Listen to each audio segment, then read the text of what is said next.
define forensic accounting and is relevant to the Wins-Numberhart case. Forensic accounting is a term used to describe the type of engagement. It is the entire process of conducting forensic investigation, including the preparation of expert opinion or witness testimony and potential also acting as a court expert in court proceeding. A forensic investigation is part of accountant forensic assignment. A forensic investigation is the process of gathering evidence to produce an expert opinion or a witness statement.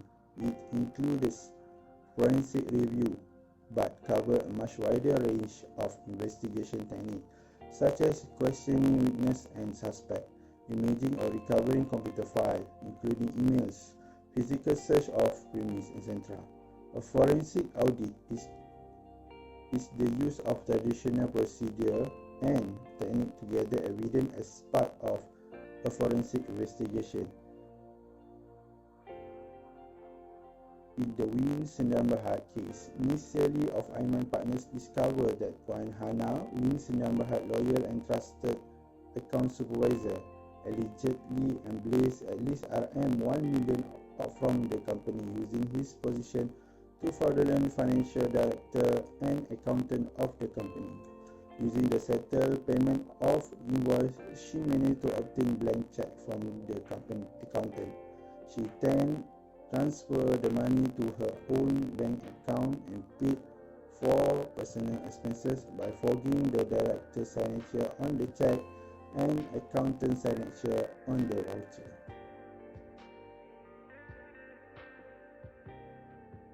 Assalamualaikum warahmatullahi wabarakatuh. My name is Muhammad Nizamri bin Yusuf. I will present two questions, which is the first one will be discuss one ethical issue found in the above case, and the other one will be describe any two risks found in the above case and why it is pose a risk. Okay. First, for the discuss one ethical issue found in the case, the ethical issue is objectivity, where the auditor should maintain the objectivity and free from the conflict of interest to perform the professional duties. And based on the case, Aiman and Partners was recommended by Omar Arif and Associate to conduct a forensic accounting investigation. Omar Arif and Associate been offered a certain percentage as referred the Aiman and Partner to the Board of Director. The third one will be Omar Arif and Associate has accept the money from Aiman Partner, which is earlier Aiman and Partners has offered certain of percentage to the Omar Arif and Associate. The implication is there will be a conflict of interest between Omar Arif and Associate and Aiman and Partners. Because of this conflict of interest, the independence of the auditor will be doubted, which is if the audited report has been released, so the user will be doubted about the independence of the auditor. Assalamualaikum. My name is Adino bin Awang. I will continue for the case study from our group. I will explain about the question number 3. Okay. In your opinion, what contribute to the success of Puan Hana in embezzling almost Rm 1 million out of the company for the past 3 years?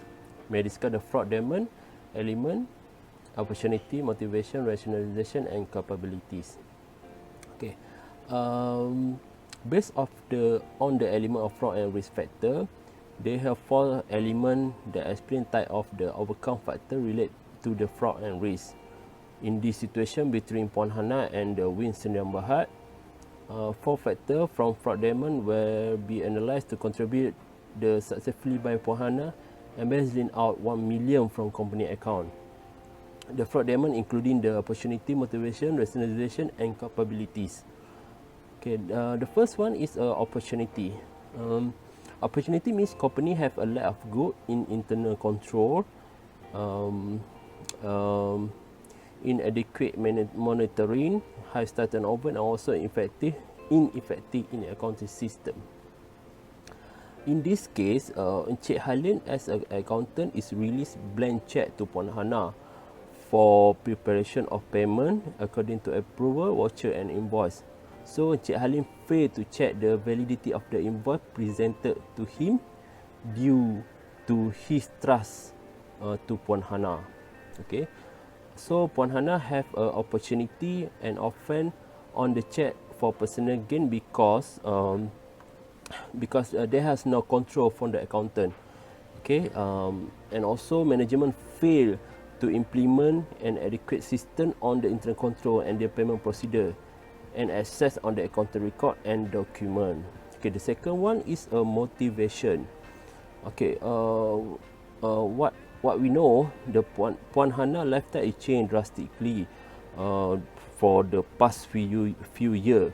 This is obligation may create pressure to access cash or other company asset that available to thief from her. Okay, Puan Hana has a commitment to spend the money, the big money, because she bought the luxury car and jewelries and also used the money to make the house renovation and other commitment. Okay, as a financial controller, she has a great motivation to determine decision and action taken may not through the right channel and parties. Okay, the third one is a rationalization. Rationalization is related with the attitude of the person. Okay, attitude and involves a person behavior that will combine himself that fraudulent behavior, it was the risk. Okay, in this case, Puan Hana as an employee that very trusted person by management because she worked for a long time, and also she have a relationship with the family owner family, and that's why she was confident. That all the action from her would not be sniffed by other employee because she has a relationship with the owner of the company. And then the last one is capabilities. Okay, capabilities defined as the person, position or function may furnish his ability to create or exploit an opportunity for fraud when not available to others. Okay, so the individual personality trait and capability have a direct impact on the probability of fraud. Okay, in this situation of Puan Hana and the company, she as an account supervisor will long have the position and has a confidence that every action she does will not be detected by others employee, especially her boss as well as a boss lah. And then Puan Hana also entrusted to carry out important tasks, and others employee had no authority to see and dispute her action. Okay, so this is also influenced by relationship as a new influencer by the relationship Puan Hana as a nephew to the company owner. That's all for the question 3. Thank you. Second question is describe any two risks found in the above case, what and why it poses as a risk. The two risks that I have found in the above case is the first one will be inherent risk, the second one will be control risk. Inherent risk is where the misstatement has occurred by ignoring the internal control system. Control risk is where the internal control system it's not detected or prevent any misstatement or fraud. Based on the case, inherent risk is the internal control system has been ignored, which is there is no reviewer or the checker of the Puan Hana work of duties, and then there is no supervisor to monitor the Puan Hana work. And for the control risk, the company internal control system not working very effective. there is no power authorization in the related job, which is should not give the blank check to the Puan Hana because of her position as account supervisor. Because of this weakness of the internal control system, it makes easier for Puan Hana to embezzle the company money and doing the fraud. That's all. Thank you. Internal control weaknesses. The first is company blank check. Using settle invoice payment, Puan Hana was able to obtain blank check from the company accountant.